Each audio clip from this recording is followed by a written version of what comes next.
En ce début d'année 2023, il vide son sac. À 75 ans, Patrick Chesney, acteur réputé depuis près de 50 ans, a décidé de présenter ses excuses à ceux qui ont croisé sa vie et à qui il regrette de ne pas avoir parlé avant. Si l'une d'entre elles concernait Pierre Barou, l'un de ses confrères aujourd'hui décédé qui avait partagé avec lui l'amour d'une demoiselle, une autre, plus touchante, s'adresse à sa petite amie de l'époque, une certaine Hélène. À l'époque, Patrick Chesney joue au théâtre de Nanterre dans La Cerisée de Tchekhov et lors d'un déjeuner, alors que toute la troupe était rassemblée autour de la table à Marseille, l'un de ses collègues s'en prend à sa petite amie, grande et belle fille, danseuse, mannequin, courtisée, poursuivie.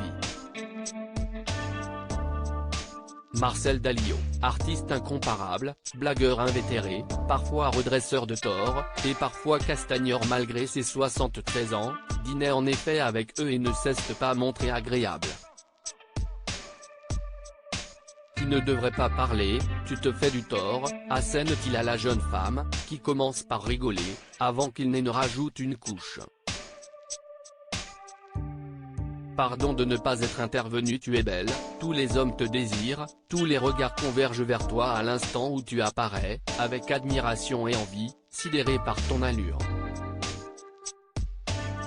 Garde le silence, si est mieux, ça ne sert à rien de t'exprimer comme tu le fais. Si est décevant, tu les déçois, lui envoie-t-il, très peu délicat. Des reproches que la petite amie de Patrick Chesney choisira de bien prendre.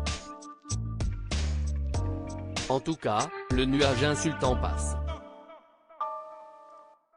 Hélène rit, elle ne retient que l'aspect belle Hélène, elle ne retient pas ou à peine l'injonction de se taire, l'exhortation très appuyée à ne pas l'ouvrir.